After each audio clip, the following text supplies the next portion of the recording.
að gera að lendi ekki í því að gera jafntefli og marka á útivelli, og þá hefur við svona seinni leik þurft að kannski hugsa þetta aðeins öðruvísi, en núna getum við svona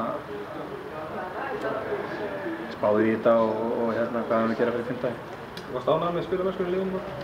Mér fannst við í fyrri hálfleik spiluðum við bara nokkuð vel, sköpuðum okkur mikið af færum, bara náðum ekki að nýta 1-0 í hálfleik, svo komum við út og vorum fengum okkur mark eftir einhver 2-3 mínútur og svona við það þá var eins og menn koðnuðu niður, en við náðum að rífa okkur upp aftur síðasta korteri eða svona síðast 20 mínútur, fengum góð færi og meðal annars bjarga á línu og unnum leikinn.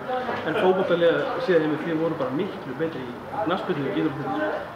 Jú, það alveg rétt. Við vorum töluvert betri í þessum leik og kannski má segja það að synd að ná ekki að nýta eitthvað af þessum færum sem við fengum, því að við fengum gríðarlega mikið af færum í þessum leik og ég man bara ekki eftir að við fengum svona mörg færi eins og í þessum leik.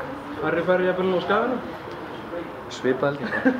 En er þið ekki bara bjartsýn að klára þetta úti? Ég meina, þið eru betur en þetta lið.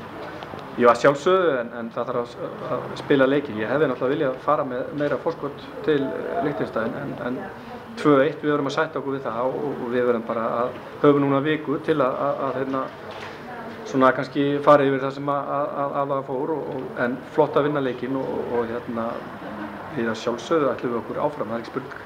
Heldur þetta mark sem við fengum okkur í dag gæti komið í bakið á? Já, það náttúrulega gæti gert það. Ég meina, ef þeir skora